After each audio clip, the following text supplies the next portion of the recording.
Slippery Starmer's shadow cabinet reshuffle has promoted allies from his undemocratic People's Vote campaign, which called for a second referendum to reverse Brexit. Hilary Benn back on the front benches as shadow Northern Ireland secretary, with Liz Kendall, Steve Reid and Ali Reeves also upped. Deputy chair of the Conservatives, Lee Anderson, who left the Labour Party over Brexit, warned it looks like Labour are gearing up for a quick return into the EU. Be in no doubt, this is a clear statement of intent to rejoin the EU at the earliest opportunity. So, Nigel, is Lee right that Starmer's reshuffle proves Labour's desire to reverse Brexit and rejoin the EU? Well, Starmer's reshuffle is, of course, Blairite. It's globalist. It's pro-EU. All of that's entirely true. They would, of course, in government, which now looks, I think, inevitable, take us much closer to the single market, would align with the EU rules. And, of course, they'll find that very easy to do because we haven't diverged. But are they going to take us back into European Union membership? I don't think so. If they did, they'd be a one-term Labour government because those splits would re-emerge. Here's the funny thing, Dan.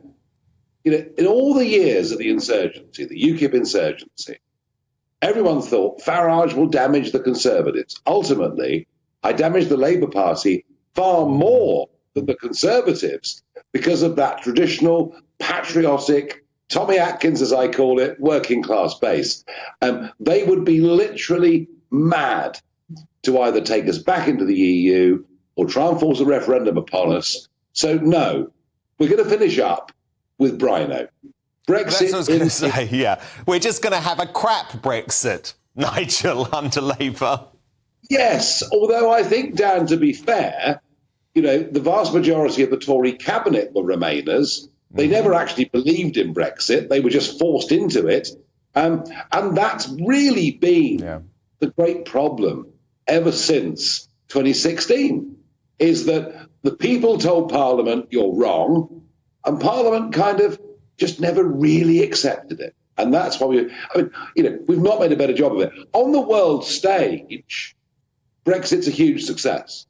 Our standing in the world, our diplomatic ability, we can sign up Trans-Pacific Partnership deals, we can do AUKUS deals, we can take the lead on Ukraine, and you can agree or disagree with those positions. But we've done those things very decisively, very clearly, the vaccine rollout, etc. But when it comes to people watching this programme, running their own businesses, they would say Brexit's made no difference because we just haven't diverged or moved away. So, the truth of it is, we're not in a good place. There are many people out there who are disenchanted with the way Brexit's been delivered. They say, oh, God, it's failed me. It's not delivered on immigration and other issues what I wanted. But no, Lee says what he says. Don't forget, Lee wouldn't be an MP without Brexit. Ashfield would never have gone Conservative without Brexit. So I understand his suspicion. I understand his desire for political survival.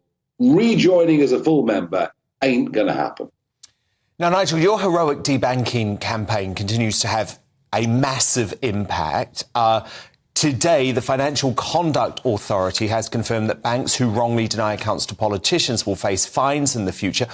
But do fines go far enough? And actually, doesn't it need to be much wider? This is talking about politicians, but actually, shouldn't the sinister practice of debanking be illegal overall for anyone?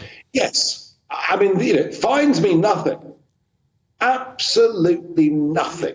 Don't forget the British banking industry last year made profits of 35 billion sterling. You fine them 100 million, so blooming what? Ultimately, this is about banking licenses. That is where the power lies.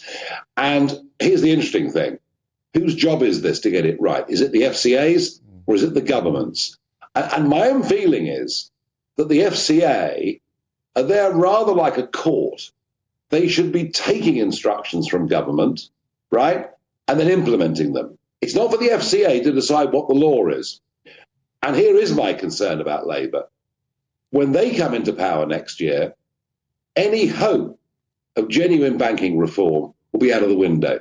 So we have a very, very short time frame here where Andrew Griffith and Jeremy Hunt need to get this right and get it right for the well-being of our reputation as a place to do business globally, but also just the plain rights and wrongs of the individual, regardless whether they're a small trader selling fish or the son of a cabinet minister and a politically exposed person.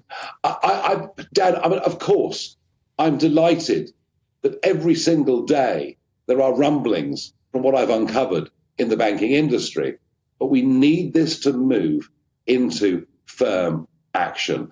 I'm hopeful we're going to make progress, but we haven't got long. No, indeed. Now, look, Nigel, our scorching weather, which is great on lots of fronts, is unfortunately causing a huge leap in illegal migrants arriving. 872 brought on shore on Saturday alone. That's a record for the year. It could be broken again, of course, at some point over the next few days. What do you predict is going to happen this week, Nigel, with the invasion of our southern border? Yeah, we've had the last couple of days have seen boats coming, but it's been quite a puffy northeasterly blowing.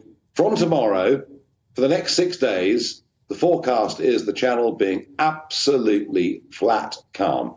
This will be big. I will predict September will be the biggest month ever in terms of illegal migration of young men across the English Channel. And Rishi Sunak, for all the stop the boats talk, now he's rather changed tune, hasn't he? And said how difficult it is. We have a gutless, weak government.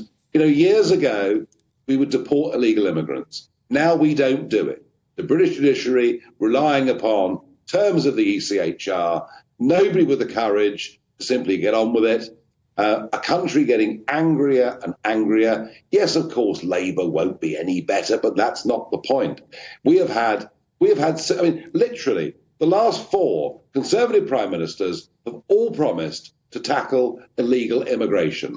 Boris Johnson, Theresa May, David Cameron, Rishi Sunak have all said, if you come here illegally, you won't be allowed to stay. And now we hardly deport anybody. So I'm afraid, folks, it's going to get worse.